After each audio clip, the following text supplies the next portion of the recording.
Good afternoon. I'm greatly honored to be here with the courageous mayors and sheriffs and local leaders from across the state of California, a great state. Each of you has bravely resisted California's deadly and unconstitutional sanctuary state laws. You've gone through a lot too, although it's becoming quite popular what you're doing. The law that forces the release of illegal immigrant criminals, drug dealers, gang members, and violent predators into your communities. California's law provides safe harbor to some of the most vicious and violent offenders on earth, like MS-13 gang members, putting innocent men, women, and children at the mercy of these sadistic criminals.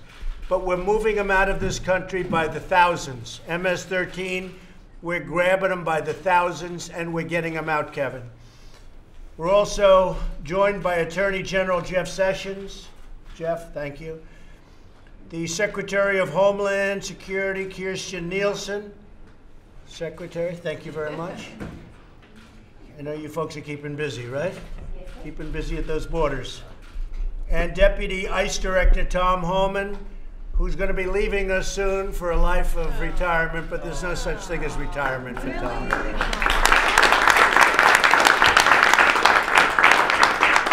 fantastic job. I really appreciate it very much, Tom. Incredible. I know that. Oh, you'll never leave the fight. No, you'll always be in. Also with us is House Majority Leader Kevin McCarthy, who has been a special friend of mine. He represents California's 23rd Congressional District, and he is very, very popular. Yes. And I just recently saw a poll of Kevin. I think the opposition might as well just go home because Kevin, they love him out there, and he's done an incredible job. He's brought it home, and we appreciate it, Kevin, the great job you've done for the country. Thank you very much. Unfortunately, Congress, and I have to say, Congressional Democrats, you take a look at what has been going on and what's going on with the laws, whether it's catch and release, whether it's any of the things that we're fighting for and so hard. Now, we have started the wall. We're spending $1.6 billion between fixing and starting. You know, Melissa, what's been going on. We're getting it up. We have a lot of folks in California, they don't talk about it, but they want the wall up, and they're very happy. That's one of the reasons we started in California, but we made a lot of progress on it. And now we're going for the full funding for the wall, and we're going to try and get that as soon as possible. But it's become a very popular issue. In January, the Los Angeles Police Department arrested an illegal immigrant from Mexico for drug possession. Instead of honoring the ICE detainer, they set him free. Just a few weeks later, he was arrested again, this time for murder. So they arrested him, they had him, they let him go. Tom, you've seen this. They let him go, and he killed somebody. And it's happening more and more. And we get him out as fast as we can. We have the worst laws anywhere in the world for illegal immigration. There's no place in the world that has laws like we do. Catch and release. Think of it. We catch somebody. We find out they're criminals. We end up having to release them, and they go into our society. Now, we do the best we can, I'll tell you. We do better than anybody. And our numbers are much better than in the past, but they're not nearly acceptable and not nearly as good as what we could have. We're down 40% from those other standards. So that's really good, meaning 40% crossings. So that's good, but we can do much better. Part of the problem that we have is our economy is so strong that people are pouring up to get into our economy. They want a piece of our economy, and that makes the job even tougher. But we want people based on merit. We want people to come into our country based on merit. We're not looking to keep them out. We're looking to bring them in. We need them. We have companies moving back into the United States like never before. Chrysler's opening up now in Michigan. We have so many companies actually coming from Mexico even and coming back in. So we want people coming in based on merit. We all remember the tragic case of Marilyn Farris in California, who was murdered by an illegal immigrant who had been arrested 6 times prior to breaking into Marilyn's home, raping her and savagely beating her to death with a hammer. And this is one example, but there are many examples. I've been saying it for a long time. We cannot let this butchery happen in America. The state of California's attempts to nullify federal law have sparked a rebellion by patriotic citizens who want their families protected and their borders secured. They want border security. They want protection. That's what we're all about. We're about protection, both from international and from, frankly, people crossing a border illegally. I will now go around the room and ask these incredible mayors and officials to discuss their brave stand on behalf of their constituents. They are very popular. They are very well respected. These are the top people. And they are people that other people listen to. And they listen to them from around the country. So I'll begin by asking California Assemblywoman Melissa Melendez, and you have been an inspiration to a lot of people, Melissa. So maybe you could say a few words and we'll go right around the room, okay? Thank you, Mr. President. Thank you. I just want to start off by saying, on behalf of everyone here, thank you for inviting us. There are more people in California, I think, than you know, who support what you're doing, who believe in your agenda in securing our borders. Everywhere in between, from San Francisco to Los Angeles, you have millions of people who want to see that our borders are secure and that our neighborhoods are safe. So we want to thank you for what you're doing. I have been in office in California for 5 years now, and it's interesting to me that you've been in office for a year, almost? 17, 17 months. So 17 years would be nice. But you have invited us here to talk about this issue. I've been in office in California for 5 years. Not once has Governor Brown invited any Republican to discuss this issue in California, and it is a crisis. That's the point we're at in California. It's a crisis. So for me and my constituents, and those are Democrats and Republicans and independents alike, because I get emails from all of them, they don't want to see another Kate Steinle. That's what I hear every single week. They don't want to see another Kate Steinle. So when my husband and I talk about this issue, we have 37 years of service between the two of us. We both served in the Navy. That's where we met.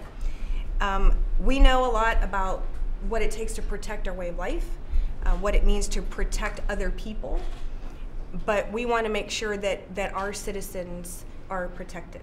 And I think the resistance that started in the Democrat Party, this is your Republican resistance right here against what they're doing in California. And beyond Republican. I mean, this has really become a Democrat issue, a Republican issue. I think a lot of the Democrat politicians don't understand what's going on because it's actually good politically.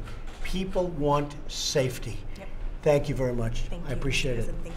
Sam, go ahead. Thank you, Mr. President. I am a proud immigrant here from Lebanon. 30 years ago, I came here to live the American dream, and we did well. Jerry Brown wants to take this American dream from us. I see myself. He'll be retired pretty soon. I hope so. End of the year. End of the year. Somebody said he's going to run for president. I said, please run. But no, I think he's going to be retired, from what I understand, pretty soon. I see myself fighting for these values that made our country great, Mr. President. We are aligned with your goals. Here's the success story of Escondido. When I was elected mayor in 2010, I made the agreement with ICE. We brought 8 ICE agents to Escondido, to our police station. Since then, we deported over 2,700 illegal criminals from our city and made Escondido as safe as it was in 1980. This is a great success story, and our cooperation with ICE and the San Diego ICE is a very compelling model for the nation to follow. In our city, more immigrant people report crime, and this narrative that sanctuary city will allow more immigrants to report crime is fake news, Mr. President. Fake news. Fake news. We are going. California is going down the drain. It's going to be sorry, Congressman McCarthy, but California is the least business friendly, is the poorest city in the nation, the highest poverty rate, the highest taxes, you name it. Instead of fixing the Golden State and making it the American dream for everyone, they are dealing with illegal criminals. When Jerry Brown cares more about illegal criminals than he cares about the Hispanic community and the American citizens, this is insanity, and this is unconstitutional. When I sworn to be a citizen, and again as mayor, I sworn to defend the Constitution and to keep my community safe. This is personal to me. I'm going to work hard to make sure our community is safe. Escondido is a great example of our success. As a result of making Escondido safe, we brought $2 billion in investment to our city, and we outperformed San Diego County in economic growth. I am passionate about it. When I go back to California, I'm going to start a PAC. And we're going to fight the fight. We want to make sure if the Supreme Court does not repeal the sanctuary state, we're going to make sure the grassroots team, like you see today, we will repeal that. We are with you. We need to build that wall. We need to end the sanctuary state. We had 11 sanctuary cities not too long ago. Now we have 560.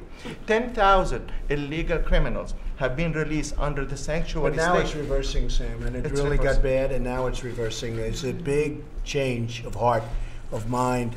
People don't want sanctuary cities. They're dangerous. They don't want them anymore. So, thank you, Sam. Most of the people support us, Mr. President. 65% of the Hispanics support us. The liberal, the Democrat, everybody is supporting in my city, 90% are with us. Thank you. And I'll tell you what, I had a lot more support in the state of California than people understand here. Thank you. Check the voting records, folks. Thank you.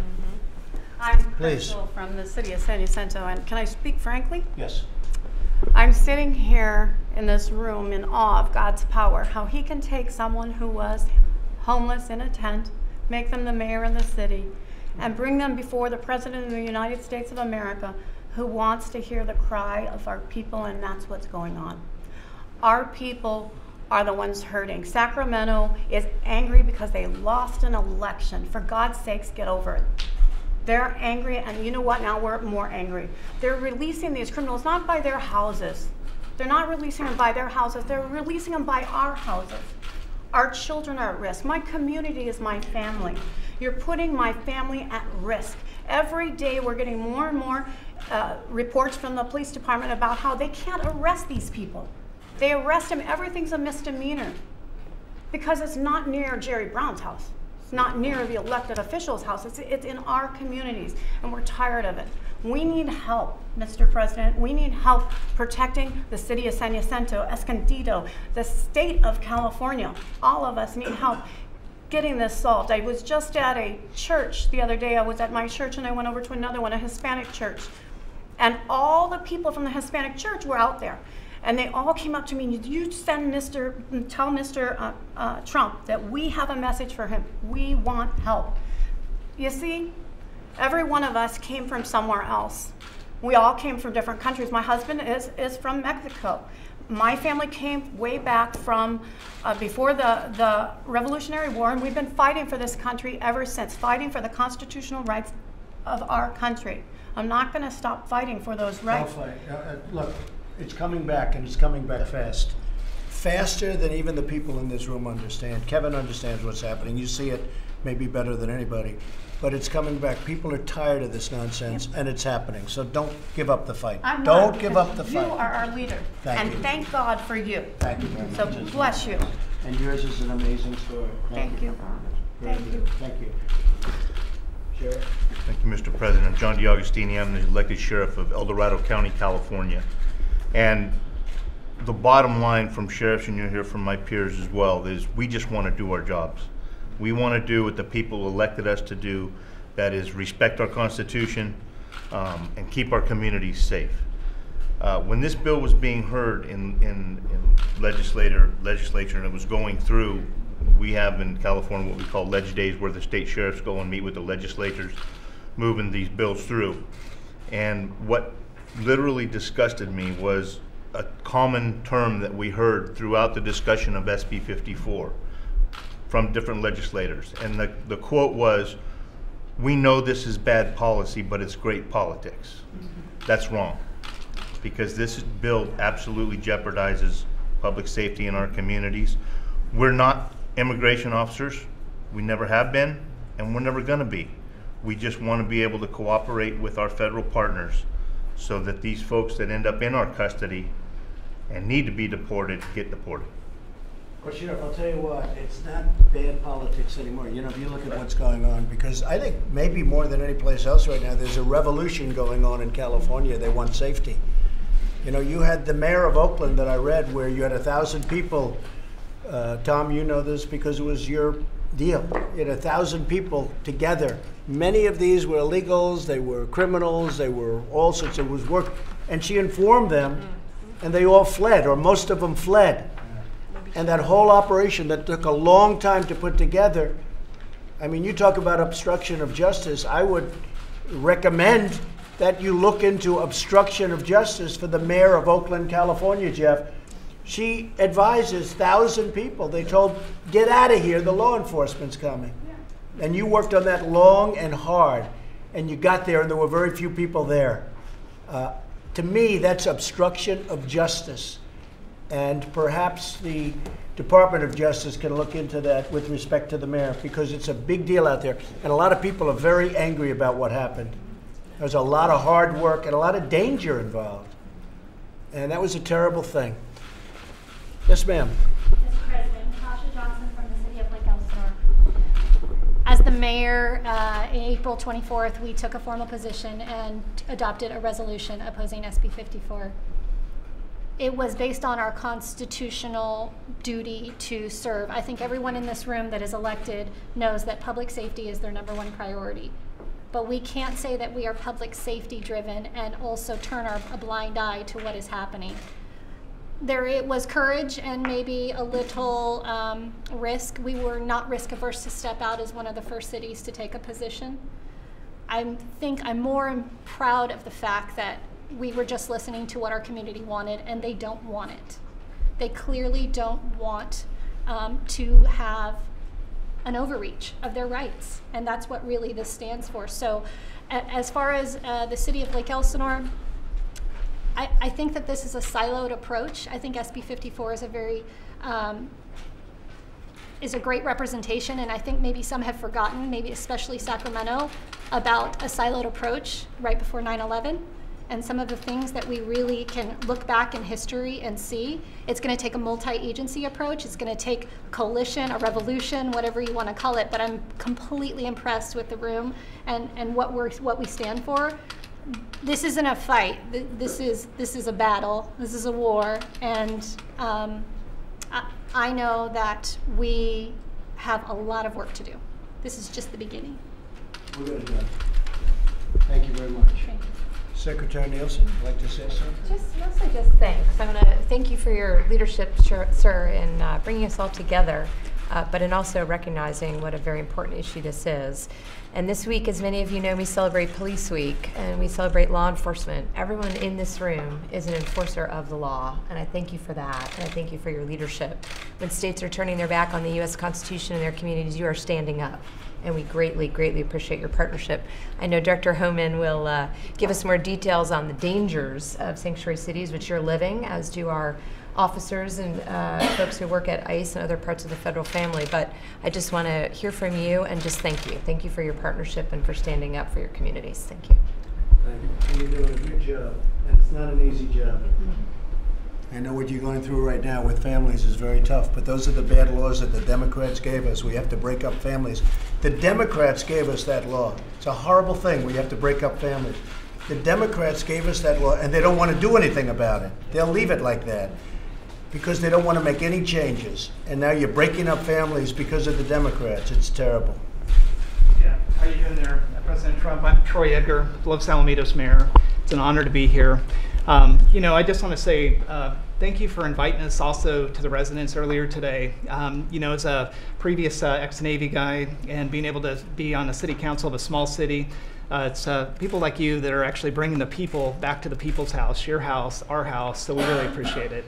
Going through, I also want to say thank you to Secretary Nielsen. There's a gentleman in our community, Mark Cito, who is on the local ICE officer in charge of Orange County. When we came out, we were the first city. He came, he called right away, started giving me that bright line between where ICE has problems with local law enforcement. Secretary Nielsen, thank you. Thanks, Director Homan. Yeah. Thank you. Yeah, and then Attorney General, coming out first has a price to pay. And the ACLU has filed a lawsuit against us. We would really appreciate any direct or indirect funding there, any sort of fiscal help that you could help provide us for. Things like potentially putting some of your Attorney General or Assistant Attorney Generals maybe at the base in our military town, or helping us offset some of the costs. But we really appreciate everything that you're doing. We also filed the amicus brief to kind of join. We're going to plan on intersecting you at the appeals court. One of you guys will appeal, and we think that we'll have a more substantive amount to offer at that point. Maybe we could join in with you, though. We could perhaps join in with you, because we have a lot of cases like that where, we're with you 100%, but we're not in paper. So we'll join in with you. If it's at all possible, we'd like to do that. Thank you, Mr. President. Yes. Pam, thank you very much, Troy. Thank you, Mr. President. An amazing honor to meet you, and thank you so much for the invitation. I served on San Capistrano City Council for the last 3 years, but I've also served on the community engagement panel of the San Onofre nuclear power plant, which is, they call it SONGS. And they, back in 2001, were testifying before Congress that the terrorists were saying target the power plants. So the fact that we have this unsecured border is putting us at great risk, because we know that terrorists are coming in. But with respect to the power plant, that is number one, that has the worst safety record in the nation. And one of the questions that I asked— It's a nuclear power plant. Yes. And the terrorists are coming in alongside of the power plant. Exactly. And you can get into that power plant with really, you can just drive in. And so I asked them actually during one of the meetings, I said, so you have a no-fly zone, right, with respect to the power plant? And they said yes. And I said, so what would happen if an airplane flew in to that no-fly zone? Would you shoot it down? They said no, and that was on the record. And so I just think that it's a Fukushima #1 waiting to happen. It's on an active earthquake fault in a tsunami zone where they're storing this radiation, which is 124 times that of Chernobyl, and improperly stored. And there's no security. So I think that we'll check it out. Okay. It doesn't sound too good. It doesn't sound like the greatest, right? Exactly. We'll check it out. Thank you very much. Thank you. Okay, Margaret? Thank you, Mr. President. Sheriffs in California are now in an untenable position when it comes to trying to figure out, now we have state law, we have federal laws, and here we are stuck in the middle. Sheriffs especially, because most of us run our county jails. When there became a legal challenge to the 48-hour holds for ICE, it was very frustrating for us. So what I did is I invited ICE to put their officers in my jail so they're able to do their work. We didn't have the staffing to be able to help figure out who they wanted to talk to, who they didn't. I said, come on in, work with our people to keep our community safe. 2 weeks later, Mr. President, Kate Steinle was murdered. Yeah. Now, I wasn't the only sheriff to do that. Sheriff Youngblood did, Sheriff Christensen, and it was perfect because we didn't have to take our time with our staff to do anything. ICE was in there doing their work in a safe, controlled environment, and then the initiatives started happening. The Trust Act, the Truth Act, and finally SB 54, the Values Act. And that is causing us all kinds of turmoil. So here we are, stuck in the middle, trying to decide. We have federal law, we have state law, and that's why I welcomed Attorney General Sessions' lawsuit, because that will provide us clarity that we need and direction that we need. What do we do? Because here we are. And I appreciated Mr. Holman and the ICE. We had a great relationship, we still do. But now ICE is the only law enforcement agency that cannot use our databases to find the bad guys. They cannot come in and talk to people in our jail unless they reach a certain threshold. They can't do all kinds of things that other law enforcement agencies can do. And it's really put us in a very bad position. It's a disgrace. And we're suing on that, and we're working hard, and I think it'll all come together. Because people want it to come together. It's so ridiculous. The concept that we're even talking about is so ridiculous. We'll take care of it, Margaret. Thank you. There could be an MS-13 gang member I know about. If they don't reach a certain threshold, I cannot tell ICE about them. Yeah. We have people coming into the country, or trying to come in. We're stopping a lot of them. But we're taking people out of the country. You wouldn't believe how bad these people are. These aren't people. These are animals. And we're taking them out of the country at a level and at a rate that's never happened before. And because of the weak laws, they come in fast, We get them, we release them, we get them again, we bring them out. It's crazy. The dumbest laws, as I said before, the dumbest laws on immigration in the world.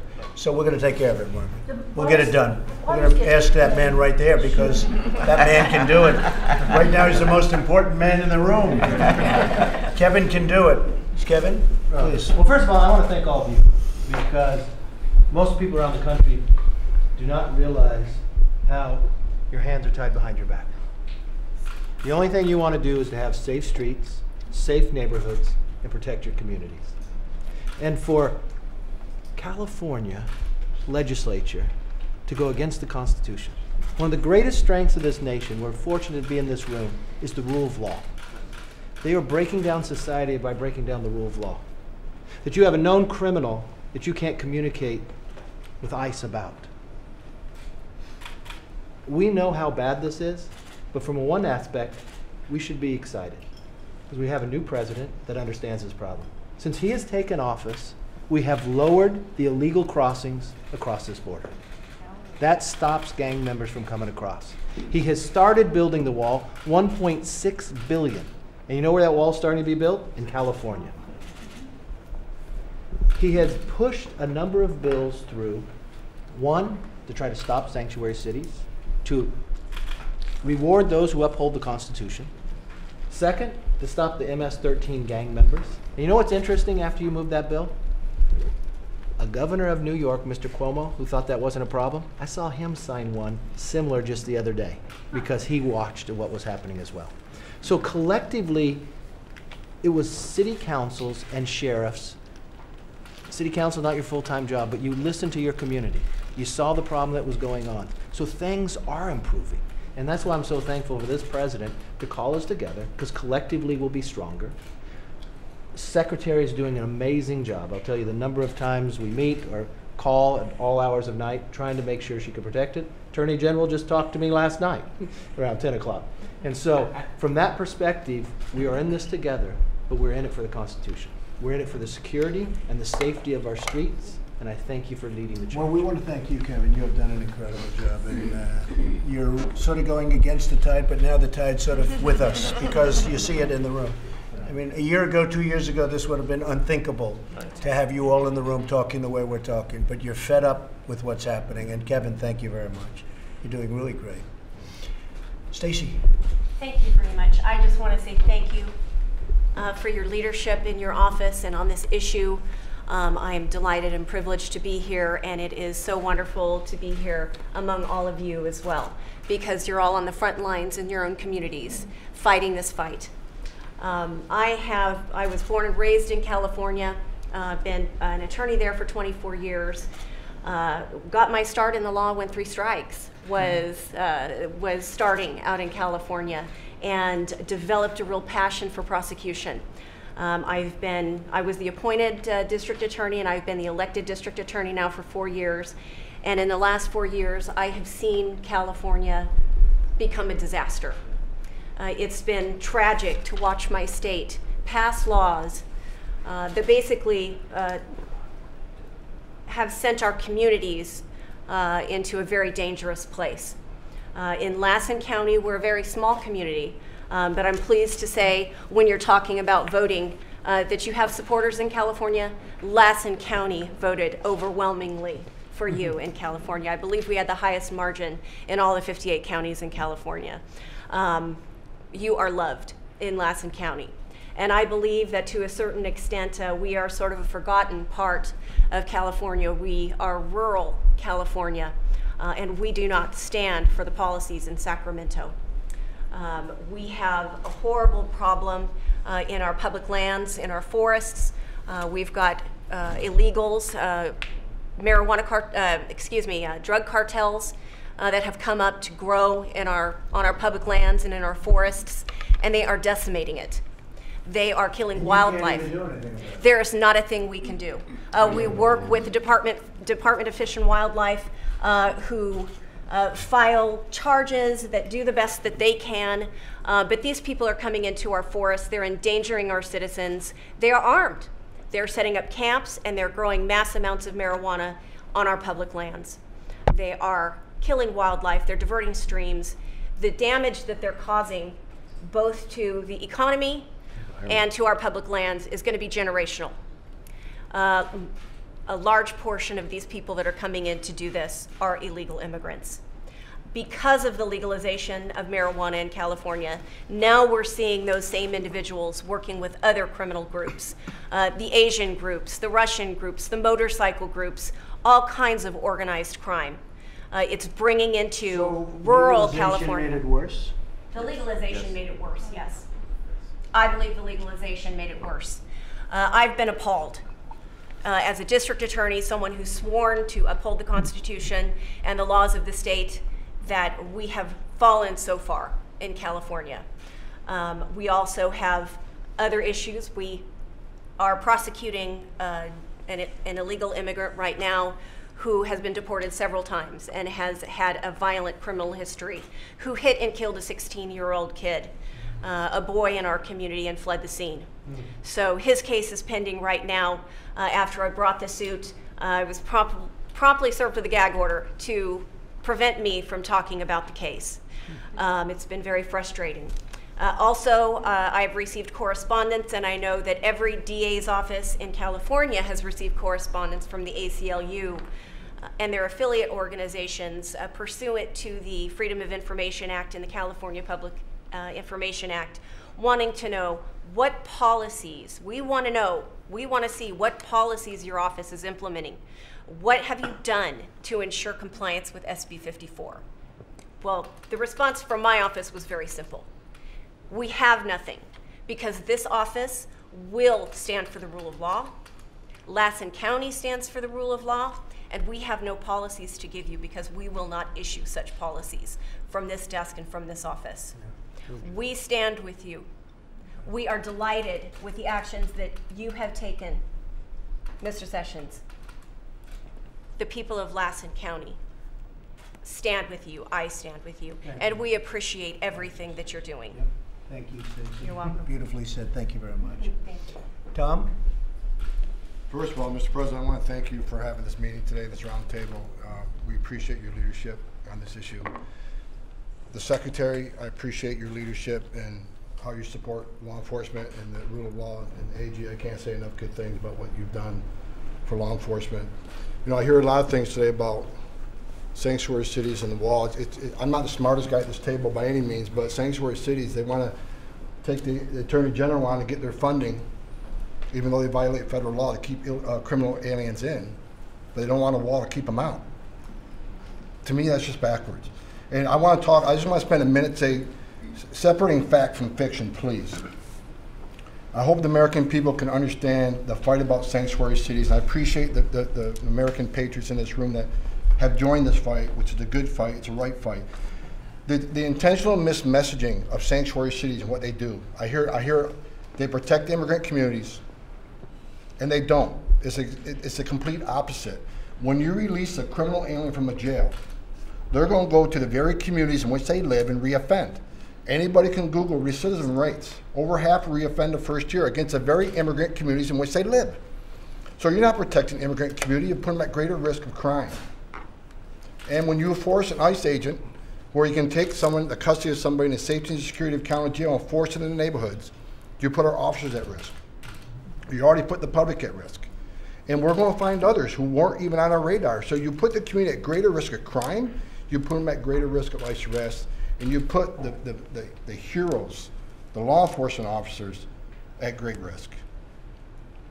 This is National Police Week, as said earlier, and I want to talk about the messaging, the mismessaging from some of these groups and some of these politicians about what ICE does.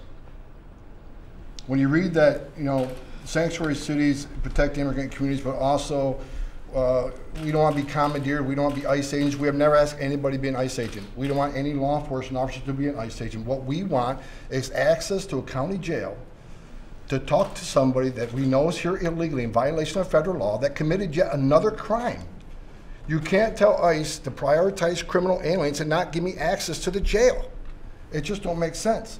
And the final point I want to make, in defense of the brave men and women of the Border Patrol and ICE, I'm tired, I'm sick and tired of the constant vilification of these men and women who leave their home every day and strap a gun to their hip, leave the safety and security of their families to defend this nation and to defend their neighborhoods. When you have a congressman standing in front of the ICE office in New York City and call us the Gestapo, comparing what we do to war crimes. When you got a congressman who said, quote, the cowardly acts of ICE officers that terrorize innocent immigrant communities. ICE does more to protect the immigrant community than any politician ever has done. We've arrested several 100,000 criminals, removed them from the streets. For those people who want to keep vilifying the men and women who took a sworn oath, who are enforcing the laws enacted by you, Congress, the next time you think about vilifying the men and women of ICE, I want you to do what I did this week. I want you to go to the National Law Enforcement Wall. I want you to walk that wall and read the names on that wall. Over 400 Border Patrol agents and ICE officers whose hearts stopped beating, defending this nation. It's a dishonor to these men and women who gave the ultimate sacrifice to vilify the men and women that carried badge and gun. So think twice before you do it. And as far as the hate that I take for defending the men and women of ICE and the Border Patrol, that will stop the day my heart starts to beat. And it won't end. And even though I may be retiring soon, this fight doesn't end with me. I'll stay engaged and I'll keep fighting for you, sir. So thank you very much. Thank you very much. I've worked with 6 presidents, and I respect them all. But no president has done more than you for border security and for law enforcement. I think every law enforcement officer at this table would agree with me. Thank you very much, Sean. That's very nice. That's a great compliment, believe me, because you have indeed worked for 6, and all 6 respected you greatly. None more than me. Thank you very much. I just wish you could have said that to the press, but you know, here's the good news. You have such a beautiful full head of hair. You look good even from that.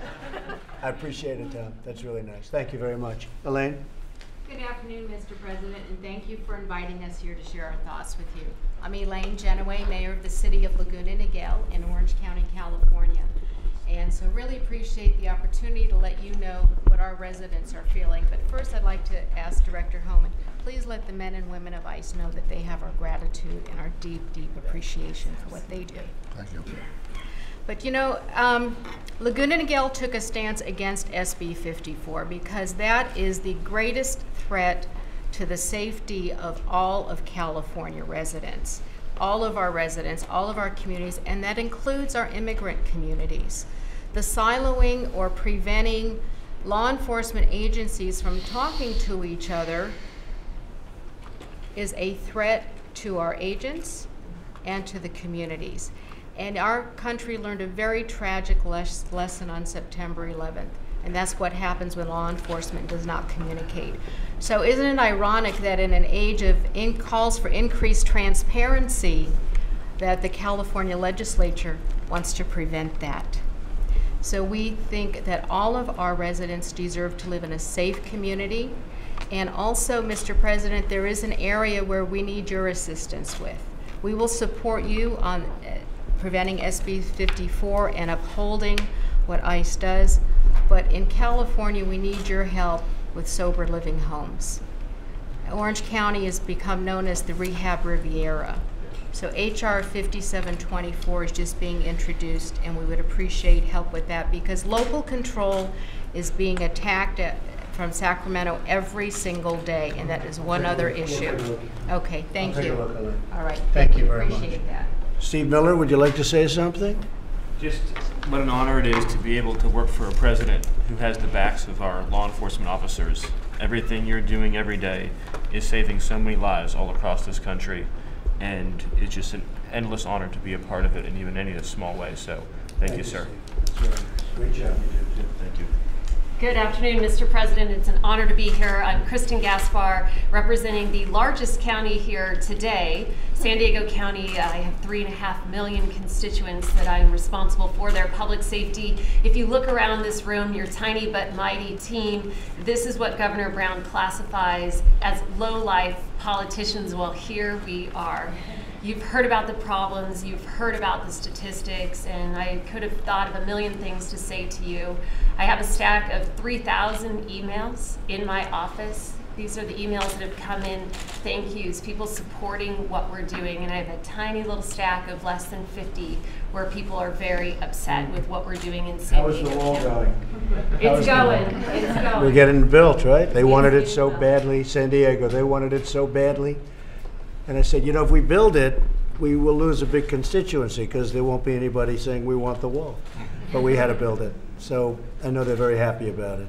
Well, and I'd like to share with you a story because sometimes humanizing the issue is really important. And a family reached out to me. And I brought with me one single photo on that plane since the stack of 3,000 emails was a little difficult to carry. But that photo was the last photo taken of 27-year-old Alexander Mason, who was gunned down by an illegal immigrant who had previously been deported. Now, as his family picks up the pieces of their lives that have been shattered, his killer lives openly and freely in a Tijuana motel. Now, it's really interesting what's happening in San Diego with our borders because we've created a situation where Governor Brown makes San Diego a great place to commit a crime because you have options. You can either be across the border in a matter of minutes and shielded by Mexico, or you have the option of simply staying put, shielded by Governor Moonbeam. So there are options, but there are real consequences for what's happening. And my heart just broke talking to Mr. Mason about his son. And he described his son dying like a filthy rat in a parking lot, while this killer gets to just live freely in Mexico and being robbed of ever having the opportunity to have grandchildren. Now, he said something that stuck with me. He said, you know, my son, he was a true patriot. He was a wonderful human being, an exemplary citizen, lost because of the problem at our border. So this case and so many others, these are the faces. This is what we're fighting for. And we're all in because we're going to fight to protect our public safety, and we are going to speak freely about this issue until we can look back at our own children and guarantee their safety in our community. Thank you for your advocacy. Well, thank you very much. And do you find Mexico helps or does nothing for us? Mexico does not help with cases like this because it will take years. Mexico does nothing for us. They do nothing for us. And this family will Mexico talks, but they do nothing for us, especially at the border. Certainly don't help us much on trade, but especially at the border, they do nothing for us. Jeff, thank you very much. Jeff? Mr. President, it's great to be with you. I want you to know that the President has made clear to all of us that we have to do better. We are going to do better. Our department, we're reviewing everything we're doing. We're going to probably have twice as many prosecutions, add a whole bunch of judges, and do the things that we can to move this agenda forward. But I want to tell you, in my opinion, having been here in a lot of battles over this issue, this year, Kevin, and I know you and I were talking about it, could be the year. This is the year that we have to move Congress. I've always said Congress will pass anything as long as it doesn't work. If you come up with a bill that will actually improve our sheriffs and our ICE officers and Border Patrol officers' ability to do their job, to deport people who've entered illegally, then they object and we seem to come up short. This time, let's don't come up short. We've got a leader. He can articulate this message effectively, and if we all get behind our leader, we'll get something done this year that's historic. Thank you, Jeff. Thank you very much. Hi, Mr. President. Ray Grangoff, Deputy with Orange County Sheriff's Department. Thank you so much for fighting for law enforcement. It's much appreciated. You know, for us, as the mayor said, the biggest issue with SB 54 is not being able to communicate with law enforcement partners. We need to be able to talk. And since 9/11, we have done a great job of opening up the communication at the local, state, and federal level in addressing our shared threats. And in communicating with ICE, we were able to address the shared threat of getting criminal offenders off our streets. We had a 287G program in Orange County where we were able to screen all our inmates, and some of those people that we were able to identify were people that weren't even yet on ICE's radar because they were just new to the country. And so we were able to put them on our ICE's radar and get them out of here. One of them that stands out was back in October 2016, a 21-year-old that was in jail on child molestation charges. We screened that person and we were able to alert ICE, and now that person is serving time and will be out of the country. But that goes away with SB 54, and we're not able to talk, and that is not a good thing. We need to address those shared threats. So we will reap these bad policies that have been sown, but the lawsuit and what your administration is doing to fight that is a huge help. So keep it up, and thank you so much. Thank you very much. I appreciate it. Hi, Julie Hackworth, McIntyre, City of Barstow. We have the longest cul-de-sac. The National Training Center is 27 miles from the City of Barstow. When we joined the amicus brief, we recognized that myself and my council members was that federal law reigns over immigration, not the state. What is happening and listening around this table of what's happening in other communities, I haven't had anything personal from the ICE of illegal immigrations yet, but I know it's coming because we can't enforce anything. Crime rate is up in California, and it's going to continue to rise as long as these policies are blanketed across California. And they're not talking to the small communities. We talk to our citizens every day. They're afraid. We have the crime rate in the nation is way down, but in California it's up because of the ridiculous laws. Yes. Go ahead. And I just appreciate, Mr. President, for you here listening to our concerns, listening to, it's going to take all of us, and I think we're ready to make the fight to California to say enough's enough. We're done. The blanketed policies across California aren't working. So we need help. I'm glad that you're making this fight known. We appreciate everyone in your staff and your administration helping and pushing through to make sure that our communities are safe. Thank you very much. Appreciate it. Thank you. Mr. President, I'm Ward Kusamoto from the tiny town of Los Alamitos, and we were first and we were boldest. And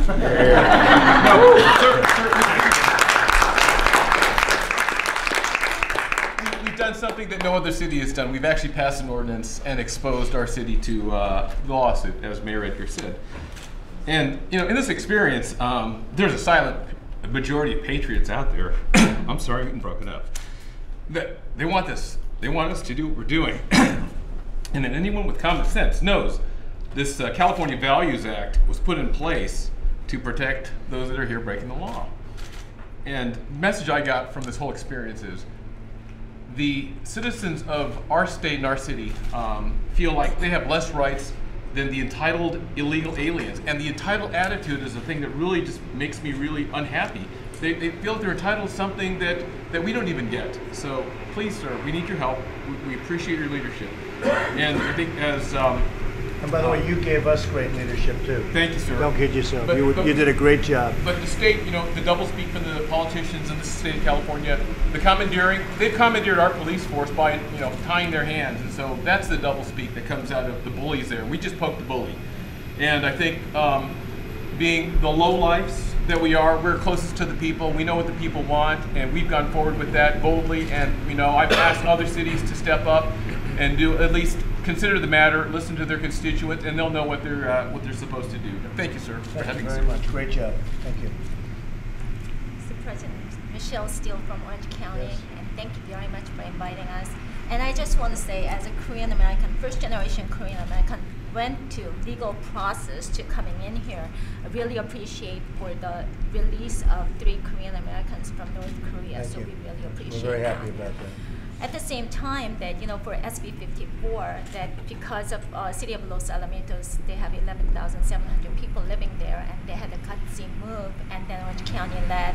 As of now, there are 9 counties of 58 in Orange, California that they passed the ordinance. They passed the ordinances or resolutions to go anti-sanctuary state. So, and then more than 35 cities as of now. This is really interesting experience because I was never called. I'm married to, Kevin knows my husband, Sean Steele, who is a national committeeman from California. Sure. this is the first time that I was called because I was going out for anti-sanctuary state. A racist big B. I mean, you know, on the email that you get this, and I said, oh my God, first generation, how desperate that the other side are that, you know, they've been called. But I am very, very excited that, you know, Orange County actually filed a lawsuit to join Attorney General's lawsuit. So June 5th, that court is going to decide we can join them, join the federal government or not. If it's not, then we're going to file a lawsuit. So we're going to work together in Orange County. Most of cities that, you know, we came from, Laguna Niguel and San Juan Capistrano, Orange County is all with you. And you know what, people that I got all these emails, mostly positive. And then actually Berkeley study came out for 57% are against us. So for sanctuary state and 41% against sanctuary state. I don't think that polling is really right because whatever we get, we got all mostly positive ones except that person called. Right. Yeah. Well, you have done a great job, Thank Michelle. you We very appreciate much. it. Fantastic job. Sheriff?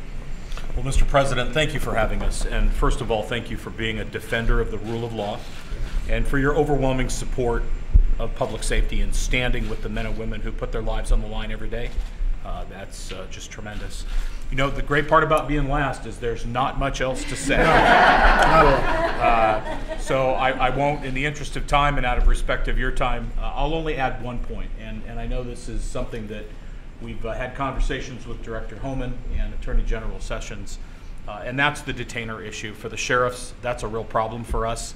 The federal court has said that honoring detainers is a violation of the Fourth Amendment. That puts us in a very precarious position from a liability standpoint, and we really need to be able to do our jobs without all of the interference that's going on. And certainly, I'm going to reaffirm Director Homan's comments. We have an outstanding relationship with ICE. We work very closely with them. Since 9/11, sir, we have an unbelievable partnership with our federal law enforcement agencies, and there shouldn't be anybody interfering with a sheriff's ability, a chief's ability, or anybody in this room at this table today from defending people against those who exploit and victimize them. There should be no interference in our ability to protect our communities, to protect our national security. I'm privileged to live in the Central Valley where agriculture is the #1 economic industry. Multi-billion-dollar industry, we feed the world. ICE is not out sweeping through those agricultural communities.